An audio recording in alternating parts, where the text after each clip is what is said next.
Bwana Yesu asifiwe, watu wa Mungu, na wasalimu katika jina la Bwana wetu Yesu Kristo.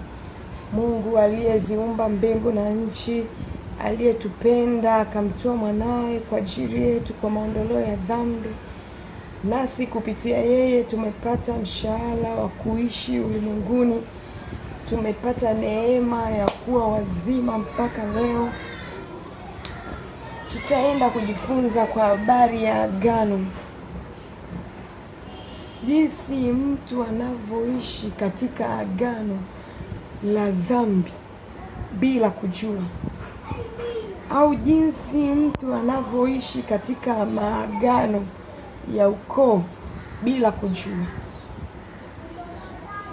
au jinsi agano linavyoweza kumfunga mtu bila kujua.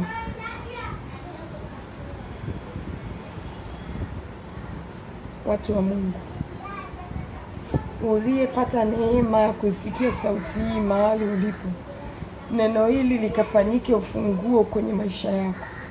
Masomo haya yakafanyike njia ya kufungua matatizo yako. Neno hili likafanyike kama mlango wa wewe kuiacha dhambi.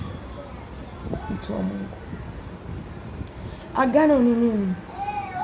Agano ni ile hali ya kupatana na mtu au kuingia mkataba na mtu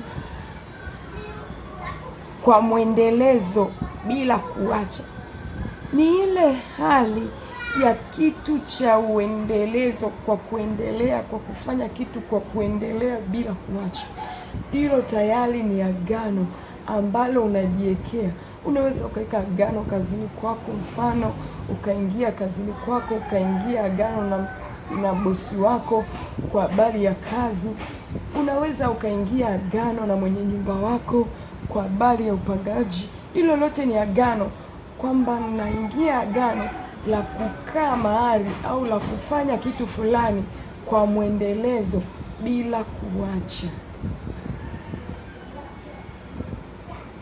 Mungu amesema nami kwa habari ya agano kwamba watu wengi wamefungwa katika maagano. Watu wengi wameshikiliwa katika maagano. Watu wengi wameasi, wameshindwa kusimama katika njia ya Bwana kwa sababu ya agano.